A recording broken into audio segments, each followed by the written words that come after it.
Welcome in. It is day 119 and you're speaking with the Meeples Champion.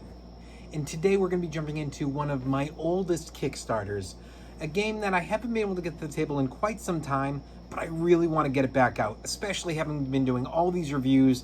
This one has been kind of on my radar for the last month, and I just really feel it needs a chance to get back to the table.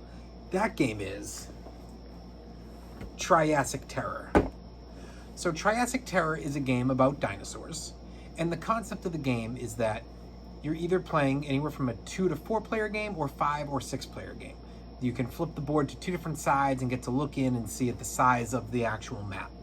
You have 4 different areas you're going into. You have your swamp, you have your mountains, you have your desert, you have your forest, and you're trying to slowly add in your herd. You have 3 different scoring periods, of which, depending on size of players, you'll either have 3 turns, 3 turns, and 3 turns, or 3, 2, and 3. When you jump in, your basic setup is you're trying to slowly move your herd in and take charge of these different areas and move further up them, showing the dominance you have in each environment. During the game, you're gonna have the option to increase your herd by hatching more. You're gonna have the option to move your herd.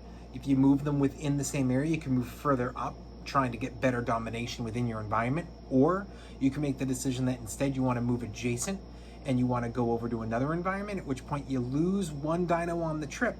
But if there's anybody else sharing a space with you, you can take them with you and end up having them each lose a dino, and you gain dinos as they lose them. You can decide that you're going to use cards that are going to attack. You can attack using either a pterodactyl, which allows you to do a hatching, while also moving a pterodactyl, which allows to do a killing. You can decide to use a T-Rex, which means you take the T-Rex off the board, you put your color T-Rex. You can move him 1 space and he's going to kill 5, or 2 spaces and he kills 3 of an opponent. However, he also will count as 3 of your own. Or you can move the Velociraptors. There's 2 of them. You can move 1 of them and you can kill 3, and then you can move another one and you can move it up to 2 spaces and kill 2. So you have bunches more than this. You also have special tokens that you can use each only once. One of them will allow you to do a special hatching during the game, and the other one will allow you to activate the volcano, which will help destroy one of the environments, killing loads of dinosaurs within it. There is a lot going on. It's, I think, of all the dinosaur games I've played, probably the least when it comes to truly having a lot of options and planning ahead more so as a strategic game. This game has a lot of like actual little old school dinos in it.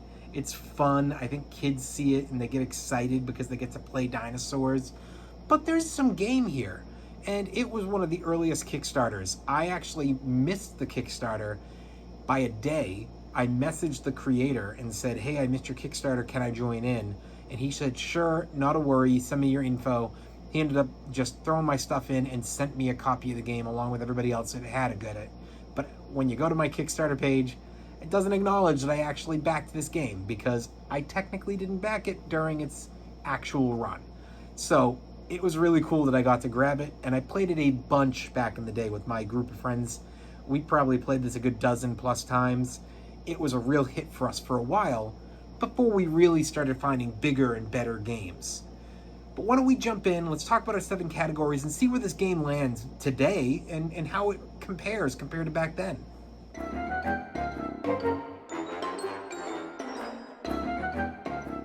The art really holds up in this game.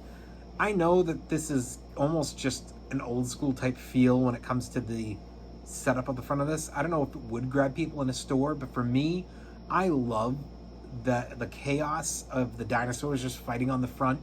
I think this is a really nice box, and I really like the perimeter of the box.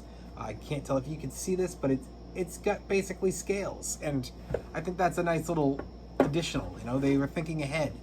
As far as inside the box, I really like the cards. I like the board. I think they do a great job with their art. It's a thumbs up.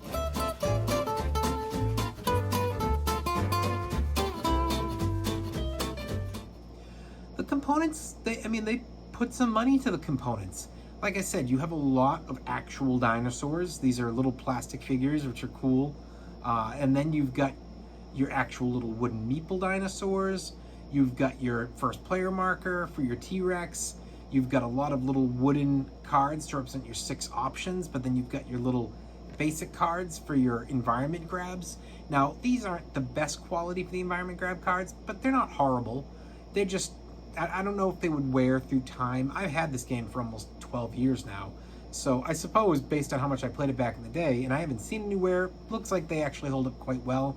But I do know that if you in any way screwed up, these would tear. So you got to be a little gentle with them. But overall, I think for the most part, this game really did a fantastic job. It's a thumbs up on those components.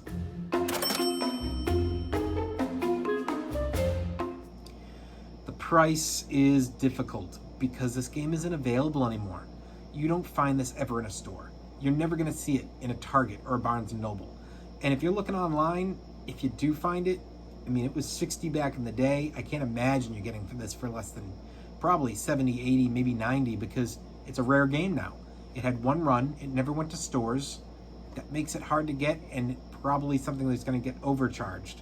I can't imagine you're going to find this in many of your Goodwills or your Savers, because they didn't have a huge run of it, so there's not a lot out there. So unfortunately, it's a thumbs down on that price.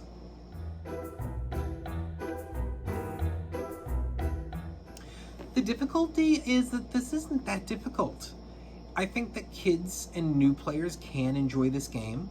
You know, it's just about moving your herds and trying to make sure that you're represented in multiple environments, that you're very powerful in the environments.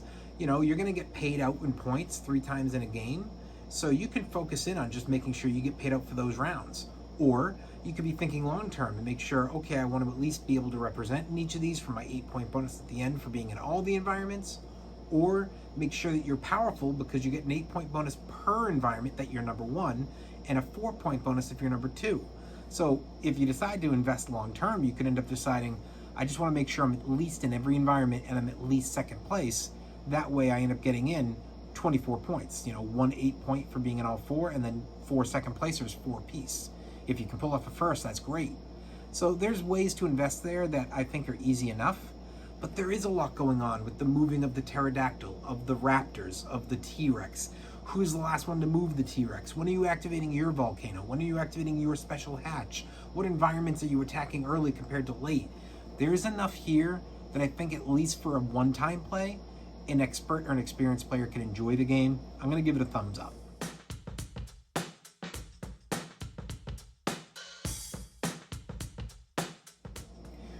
Replayability isn't that bad. I think overall, what's important about this game is if you decide you like it, it's the kind of game that you can pull to your table at least a few times a year. I don't know that you're going to play this back to back, but if you're playing maybe a 2 or 3 player game, it's going to be shorter, so you probably could. But in general, I think it's a one-time a night game, and this is more of a, hey, we have a bunch of people over in the summer, we play it once. Hey, we have people over in the winter, we play it once. Hey, we have people over in the fall, we play it once. I don't think you're hitting this up multiple times in a season, but I could see this be seasonally once a season we have a chance to get this out. I think it's a good enough game for that option if you're into the theme and if you're into the playing style it offers. So I'm going to give it the replayability.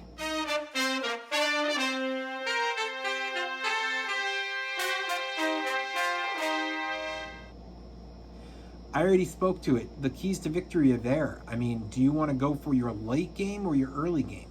Are you going to be going for your hatchings, your attackings, your migrating? Are you going to be trying to keep strong? Are you going to be trying to keep spread?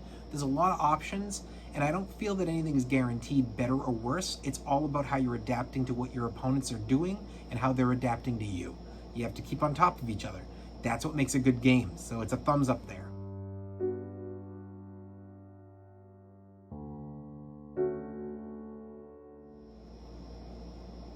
This game is unique. If you ask me, compared to other games, we've already reviewed on this channel the Dinosaur Island Roar and Write. There's also Dinosaur Island, which I own. I just haven't reviewed that yet.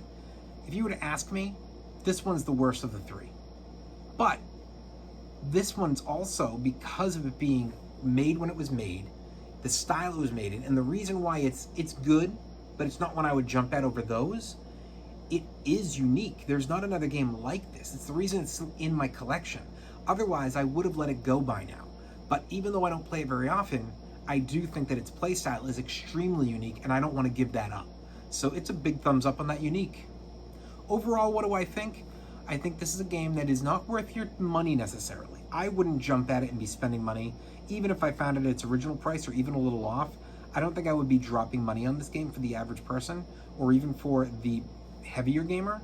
But what I would say is, if you see it, take a shot if somebody owns it to play it, because it might be a game for you. And I think it's a fun little game that can be played once in a while and you'll enjoy. But that's just my opinion. Maybe this theme hits huge for you, maybe it doesn't hit at all, maybe this is the kind of game that would be perfect for you, or maybe it's one that you just laugh at and you're like, this is for kids, I don't want to touch it.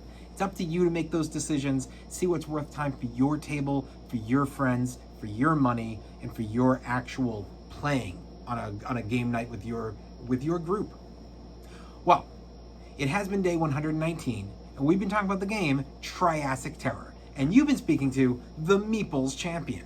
Like, share, subscribe, and check down below in the description where I'll be adding in an Amazon link in case I can find this game for you to add to your collection.